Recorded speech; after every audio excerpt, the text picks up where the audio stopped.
రేపు కేబినెట్ భేటీ ఉంది. కీలక అంశాలపైన మంత్రివర్గం చర్చించబోతోంది. సో ఎటువంటి అంశాలు చర్చిస్తా, ఇప్పటికే కేబినెట్లో భేటీలో జరిగినటువంటి అంశాల పురోగతి ఎంతవరకు ఉందనేది ఒక ప్రశ్న అయితే, మరోపక్క బనకచెర్ల గురించి నిన్న మంత్రి ఉత్తమ్ కుమార్ రెడ్డి రియాక్ట్ అయ్యారు. బనకచెర్ల పైన ఇంకా స్టడీ చేయలేదు, సరైన సమయంలో స్పందిస్తామంటూ చిట్ చాట్లో మంత్రి ఉత్తమ్ కుమార్ రెడ్డి చేసినటువంటి ప్రకటన మనం చూస్తున్నాం.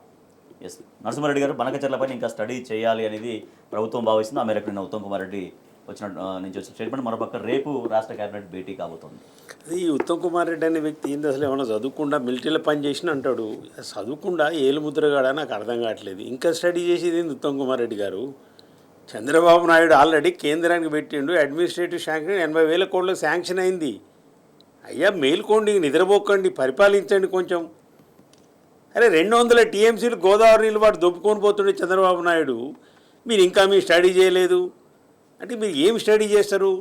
సివిల్ సప్లైస్ మంత్రి కాబట్టి 1000 కోట్ల కుంభకోణము, దాని మీద మీ కాన్సన్ట్రేషన్, దాని మీదనే మీకు శ్రద్ధ. బస్తాకు 35 రూపాయలు వసూలు చేసి అవి ఒక 1000 కోట్లు దొబ్బుకున్నారు.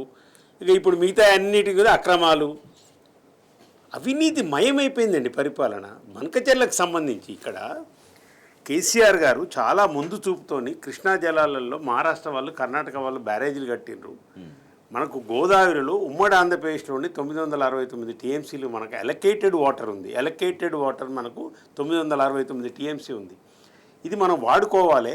ఒక్క ఎస్ఆర్ఎస్పి తర్వాత మళ్ళా ధవళేశ్వరం వరకు మధ్యన మనకు ఎక్కడ అసలు డ్యాములు లేవు, బ్యారేజీలు లేవని కేసీఆర్ గారు చాలా ముందు చూపుతోని గోదావరి నీళ్ళ మీద ప్రత్యేకమైన స్టడీ చేసి 200 టీఎంసీలు, కాళేశ్వరానికి సంబంధించి 240 టీఎంసీలు, అంతకుముందు దేవాదులకు సంబంధించి 38 టీఎంసీలు ఉంటే కింద మళ్ళీ తుపాకలగూడెం దగ్గర ఒక బ్యారేజ్ కట్టి దాన్ని 60 టీఎంసీలకు పెంచి, సమ్మక్క సాగర్కు 47 టీఎంసీలు కేటాయించి, సీతారామ సాగర్కు ఒక 60 టీఎంసీలు ప్రాజెక్టుగా ఇవన్నీ డిజైన్ చేసి దరిదాపు 540-600 టీఎంసీకి ఆయన ప్లాన్ చేసినాడు కేసీఆర్ గారు. మీరు ఇప్పుడు బనకచెర్ల ఇష్యూ ఏంది? చంద్రబాబు ప్రజలు గమనించవలసింది, బనకచెర్ల ఏమంటుండు చంద్రబాబు అంటే, పోలవరంలో భాగంగానే బనకచెర్ల అంటుండు, కొత్త ప్రాజెక్టు కాదు. కొత్త ప్రాజెక్ట్ అంటే దానికి రూల్స్ ఉన్నాయి. అవును, ఇప్పుడు జిఆర్ఎంబీకి పోవాలి, ఫస్ట్ వీళ్ళు అప్లికేషన్ పెట్టుకోవాలి. జిఆర్ఎంబీ నుంచి మళ్ళీ తెలంగాణ అపెక్స్ కౌన్సిల్ పోవాలి. 2 ముఖ్యమంత్రులు ఉంటారు, 2 కేంద్ర జలశక్తి శాఖ మంత్రి ఉంటారు, వాళ్ళ ఆధ్వర్యంలో జరగాలి. ఇప్పుడు దానికి దొంగతనంగా ఏం చేస్తుండే చంద్రబాబుడు, పోలవరం కుడికాలువ నుంచి ఎక్కడికి కృష్ణా అది ఏంది విజయవాడలో ఉన్న బ్యారేజీ దానికి తరలించి, దాని నుంచి ఎక్కడికో ఒంగోలు అంటే ప్రకాశం జిల్లాలో ఉన్న నల్లమడ అడవుల నుంచి మొత్తం కొట్టుకొని పోయి అక్కడ ఒక రిజర్వాయర్ నుంచి బనకచెర్ల హెడ్ రెగ్యులేటర్కి తరలించాలి 200 టీఎంసీలు.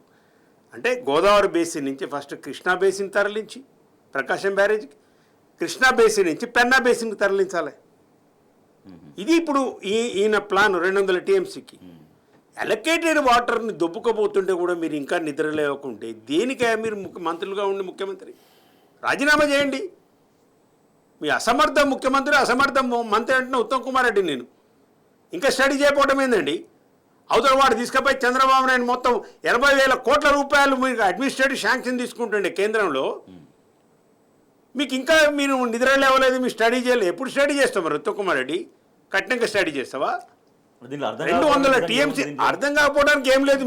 మీ లోపభూయిష్టమైన సంకుచితమైన లాలూచి రాజకీయాలు ఇక్కడ ముఖ్యమంత్రి చేస్తుండే చంద్రబాబు నాయుడుతోని.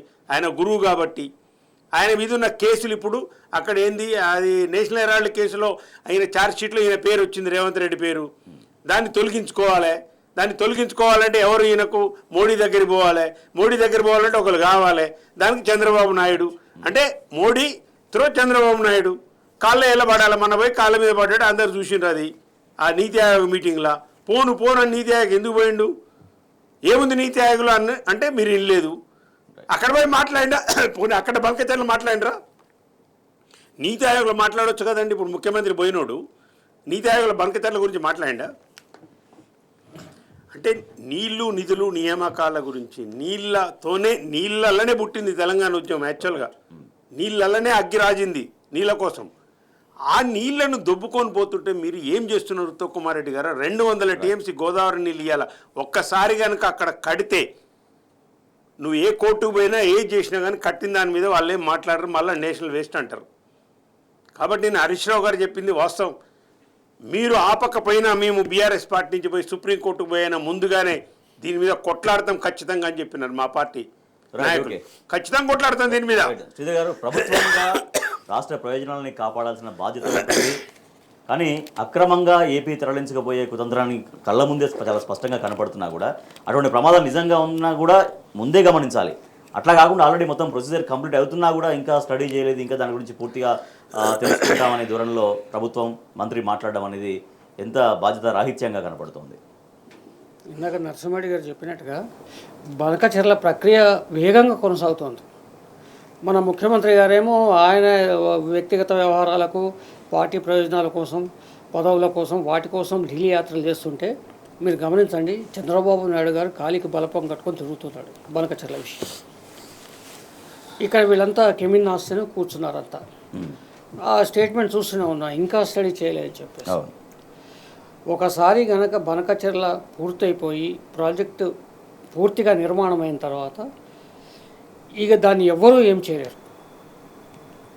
అది ఉన్నదే దేశంలో ఎక్కడైనా కానీ. కేసీఆర్ గారు ముఖ్యమంత్రిగా ఉన్నప్పుడు, హరీష్ రావు గారు ఇరిగేషన్ మంత్రిగా ఉన్నప్పుడు తెలంగాణకు రావాల్సిన జలాల విషయంలో కానీ, తెలంగాణకు రావాల్సిన హక్కుల విషయంలో కానీ ఎప్పటికప్పుడు పోరాటాలు చేశారు వాళ్ళు. మనం చూసాం, ఎన్నో ధర్నాలు చేస్తారు, తర్వాత ఎన్నో పర్యటనలు చేశారు, ఢిల్లీలో పోరాటం చేశారు, ఇక్కడ చేశారు. ఇప్పటికే కృష్ణా జలాల విషయంలో చాలా అన్యాయం జరిగిపోయింది. తెలంగాణ జరిగిపోయింది కాబట్టి పోతిరెడ్డి పడ మనం చూస్తుండగానే అది అయిపోయింది. ఆ పెనా బేసిన్కి నీళ్ళు వెళ్ళిపోతూనే ఉన్నాయి. ఇక్కడ నల్గొండ, భయమూరు దగ్గర ఇంకా నీళ్ళ కోసం అరువులు దాస్తుంది. మొన్నటికి మొన్న లెఫ్ట్ కెనాల్ అదంతా మొత్తం శిథిలం అయిపోయింది. మన నరసింహారెడ్డి గారు చెప్పాలి, మళ్ళీ అది అవుతుందా కాదా అనుమానమే. ఈ మధ్యకాలంలో అయిపోయింది. ఇప్పుడు గోదావరి మనకు మిగిలింది. గోదావరిలో మొదలు కేంద్రం తేల్చాల్సింది ఏంటంటే తెలంగాణ హక్కు ఎంత. ఆ తేలిన తర్వాత మిగతా ఏమని బనకచెర్ల ఏమని చేసుకోండి మీరు. ఆ హక్కు ఇప్పటికీ తేల్చలేదు. రెండవది ఏంటంటే కాళేశ్వరాన్ని పడుకోబెట్టింది రేవంత్ రెడ్డి ప్రభుత్వం.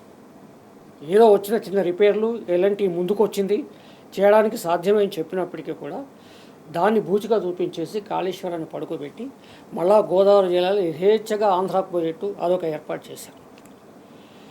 ఈ మధ్య ఢిల్లీకి రేవంత్ రెడ్డి గారు పోయినప్పుడు అక్కడ మోడీ గారు ఉన్నారు, చంద్రబాబు గారు ఉన్నారు. ఉన్నప్పుడు ఏంటంటే ఇలాంటి బనకచెర్ల లాంటి ఎందుకంటే ఇది ఒక రాజకీయపరమైన సమస్య కాదు, ఒక స్టేట్కి సంబంధించిన సమస్య. అవును, మన తెలంగాణ రాష్ట్ర అస్తిత్వానికి సంబంధించిన సమస్య. ఇవాళ బనకచెర్ల అంటే తెలంగాణ గుండె మీద ఒక బండ రెడీగా ఉంది. రేవంత్ రెడ్డి గారు అది మాట్లాడాలి. అది మాట్లాడకుండా పిచ్చాపాటికి ఏం మాట్లాడుతున్నాడు? మోడీ గారు మీ స్కూల్లో నేను చదువుకున్నా, చంద్రబాబు గారు మీ కాలేజీలో నేను చదువుకున్నా, ఇవాళ నేను అక్కడ ఉద్యోగం చేస్తున్నానని నవ్వుకుంటూ మాట్లాడితే ఇక అవతలి వాళ్ళు ఏమనుకుంటారు? మీరు అఖిలపక్షం ఏర్పాటు చేయాలి. అంటే స్టడీ చేసేదాకా ఉండదు కదా ప్రమాదం అనేది. స్టడీ అఖిలపక్షం ఏర్పాటు చేయాలి, ఇంకా మరింతగా ముందుకెళ్ళిపోతుంది. అప్పటికే వీళ్ళకి అవగాహన వచ్చేసరికి కొన్ని సందర్భాల్లో తెలంగాణ ప్రజల ప్రయోజనాల కోసం కేంద్రాన్ని ఢీకొన్న కేసీఆర్ గారు ఏకంగా ముఖ్యమంత్రి స్థాయిలో ఆయన దీక్ష చేశారు, ధర్నా చేశారు, మనందరికీ తెలుసు. కానీ వాళ్ళ రేవంత్ రెడ్డి గారు ఢిల్లీలో ఒక ధర్నా పెట్టట్లేదు. ఏదో పనికిమాలిన వాటికి ధర్నా చేశాడు ఆయన. ఇవాళ రాష్ట్ర ప్రయోజనాలకు సంబంధించిన ఒక ధర్నా చేయట్లేదు. పోనీ ఇక్కడైనా ఇది రాష్ట్ర ప్రయోజనాలు, రాష్ట్రానికి సంబంధించిన సమస్య కాబట్టి అఖిలపక్షం ఏర్పాటు చేసి మరి ఏం చేద్దాం బనకచెర్ల కోసం అని ఆలోచించట్లేదు. ఇవాళ హరీష్ రావు గారు చెప్పినట్టు మరి ఇవాళ బీఆర్ఎస్ పార్టీయే, హరీష్ రావు గారే, ఆయన మాజీ జలవనరుల శాఖ మంత్రిగా ఆయనకు అనుభవం ఉంది కాబట్టి మేము కోర్టుకు పోయినా దాన్ని ఆపుతామని చెప్పాల్సిన దుస్థితి ఎందుకు వచ్చింది? మిమ్మల్ని ప్రజలు ఎన్నుకున్నారు, తెలంగాణ రాష్ట్ర ప్రయోజనాల కోసం ఎన్నుకున్నారు, ప్రజల కోసం ఎన్నుకున్నారు. మీరు వాగ్దానాలు విస్మరించారు, వదిలేయండి. ఇది శాశ్వతంగా సమాధే.